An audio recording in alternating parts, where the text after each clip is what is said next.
બાબરામાં સબ post ઓફિસમાં agent તરીકે ફરજ બજાવતા ભરતભાઈ સેદાણીની માનવીયતા સામે આવી છે। એડવોકેટની પ્રેક્ટિસ કરતા રાજેન્દ્ર બારૈયા સબ પોસ્ટ ઓફિસના એજન્ટ ભરતભાઈ સેદાણી મારફત રિકરિંગ એકાઉન્ટ ધરાવે છે। એડવોકેટની રિકરિંગ એકાઉન્ટ ટર્મની મુદત પૂરી થતાં બારૈયાભાઈના એકાઉન્ટમાં જમા થવાની હતી, જેથી એડવોકેટ બારૈયાભાઈ તેમના એજન્ટ સાથે સબ પોસ્ટ ઓફિસમાં ગયા અને રાજેન્દ્રભાઈના એકાઉન્ટમાં રકમ જમા થયેલી, જેથી રાજેન્દ્રભાઈને જમા થયેલી રકમમાંથી રૂપિયા 70,000 વિડ્રો કરાવવાની હતી, જેથી રાજેન્દ્રભાઈએ 70,000 વિડ્રો કરાવી સરાહનીય કામગીરી કરી હતી, જેથી રાજેન્દ્રભાઈ તેમની ઓફિસ આવીને ગણતરી કરતા 70,000ની બદલે 80,000 થયેલા, જેથી 10,000 એડવોકેટ રાજેન્દ્રભાઈએ ભરતભાઈ સેદાણીના દીકરા રામભાઈને સાથે રાખીને પોસ્ટ ઓફિસ જઈ પોસ્ટ માસ્તરને પરત કરી માનવતાનું ઉદાહરણ પૂરું પાડ્યું હતું। આજ રોજ કાઉન્ટર ઉપર પેમેન્ટ કરતી વખતે શરત ચૂકથી 10,000 રૂપિયા વધારે દેવાઈ ગયેલા। એમાં અમારે અત્યારે એકાઉન્ટ ખોલવાની ડ્રાઈવ ચાલે છે, તો નવા એકાઉન્ટ ખોલવા બહુ ઝાઝા આવે, બીઓમાંથી આવે, બ્રાન્ચ પોસ્ટ ઓફિસમાંથી, સબ ઓફિસમાં એજન્ટોનું કામ હોય। એક 1+1 સ્ટાફથી અમે કામગીરી કરી છે। ટોટલ 4 પીએ અને 1 એસપીએમની અહીંયા પોસ્ટેજ છે, પરંતુ હાલ 1 એસપીએમ અને 1 પીએથી આ કામગીરી કરીએ છીએ। અને કામગીરી એટલી બધી વધારે હોય છે કે જેમાં ગમે એટલી ચોકસાઈ રાખવા છતાં આવી નાની ભૂલને કારણે આજે 10,000 વધારે દેવાઈ ગયા। તો વકીલ શ્રી રાજુભાઈ બારૈયા એમને માનવતાનું એક ઉદાહરણ પૂરું પાડ્યું અને 10,000 રૂપિયા આજે અમને દીપકભાઈ સેદાણી વતી અમને પરત કર્યા છે। તો હું દીપકભાઈ સેદાણી અને રાજુભાઈ એડવોકેટ જે બારૈયા છે તેમનો ખૂબ ખૂબ આભાર માનું છું। અને આવું પબ્લિકમાં એક ઉદાહરણ પૂરું પાડે કે ભાઈ માનવતાની રૂએ કોઈનો હકનો પૈસો હોય તો એ પરત કરવો, એવું એક ઉદાહરણ આપી અને એક પ્રેરણાદાયી કાર્ય કર્યું। પ્રથમ તો હું અમારા યુવા પત્રકાર અપુભાઈ જોશીનો આભાર માનું છું કે એવો આવા પ્રેરણાદાયી ઉદાહરણો લે છે અને એને જાહેર કરે છે, લોકોને પ્રેરણા મળે।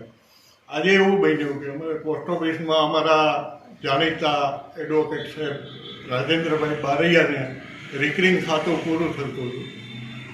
એ રિકરિંગ ખાતામાં એમના સેવિંગ એકાઉન્ટમાં પૈસા જમા થયા, પછી એમણે વિડ્રોલ કર્યું 70,000નું। અમારે પોસ્ટ ઓફિસમાં ટ્રાફિક ડ્રાઈવ ચાલે છે, મંગળ, બુધ, ગુરુ ને શુક્ર એકાઉન્ટો ખોલવાનો ટાર્ગેટ। સ્ટાફ શોર્ટેજ તો બધી જગ્યાએ છે, એમાંય અમારા એક સ્ટાફ બંધુ રજા ઉપર છે, એટલે બધી જવાબદારીઓ સવારે બસમાં થેલા બાંધવા આ તે, એટલે બધા જાણીતા જ માણસો હોય એટલે બારૈયા સાહેબને 70,000નું વિડ્રોલ હતું, ભૂલથી 80,000 દેવાઈ ગયા। બારૈયા સાહેબે વિશ્વાસે પૈસા ગણ્યા નહીં, પછી ઓફિસે જઈ અને એમને કોઈને પેમેન્ટ કરવાનું હતું, એટલે એમાં ઉમેરી અને પેમેન્ટ કરવાનું હતું ત્યારે એમને આઈડિયા એવો ભાઈ 10,000 વધારે આવ્યા છે। એમણે તરત જ અમારા પ્રતિનિધિ રામભાઈ સેદાણીને બોલાવ્યા અને પોસ્ટ ઓફિસમાંથી આ 10,000 વધારે આવી ગયા છે, પરત કરી દો, એવું પ્રેરણાદાયી અને લોકોને શીખવા જેવું ઉદાહરણ પૂરું પાડ્યું। એટલે બારૈયા સાહેબનો સમગ્ર પોસ્ટ ઓફિસ સ્ટાફ પરિવાર વતી અમે ખૂબ ખૂબ આભાર માનીએ છીએ અને લોકોને પણ આવું પ્રેરણાદાયી ઉદાહરણ લેવું જોઈએ। અમારે અહીંયા ખૂબ ચોકસાઈ રહી છે, પણ એજન્ટો અમે રોજ કામ કરતા હોઈએ એટલે વિશ્વાસથી આ બધું ચાલતું હોય અને ખૂબ ખૂબ આભાર બધાનો અને પોસ્ટ ઓફિસની સેવા બદલે ધન્યવાદ। મારું નામ રાજુભાઈ બી બારૈયા છે। હું બાબરા ખાતે છેલ્લા 15 વર્ષ વધારથી એડવોકેટની પ્રેક્ટિસ કરું છું।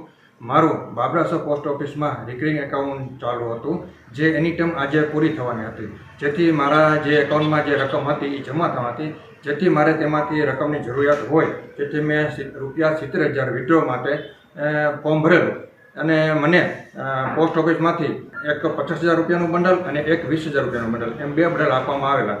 પરંતુ મારે ઓફિસ સમય જવાનું મોડું થતું હોય, જેથી હું પૈસાની ગણતરી કર્યા વગર ઓફિસે જતો રહ્યો અને ઓફિસે જઈને મારે એમાંથી બીજી વ્યક્તિને પેમેન્ટ કરવાનું હોય, જેથી મેં પૈસા ગણેલા ત્યારે મને ખ્યાલ આવ્યો કે આ 20,000નું જે બંડલ હતું એના બદલે એમાં 30,000 રૂપિયા હતા, જેથી મેં અમારા એજન્ટ દીપકભાઈ સેદાણી છે એમને મેં ફોન કરીને જણાવેલું કે ભાઈ પૈસા વધારે આવી ગયા છે, જેથી મારી પાસે આવેલા અને મેં એને રૂપિયા 10,000 રૂપિયા પરત કરી આપેલા। મેં કીધું કે ભાઈ આ પૈસા વધારે છે તો તમે પોસ્ટ ઓફિસે આપી આવો, જેથી મેં રૂપિયા 10,000 પરત કરી આપેલા।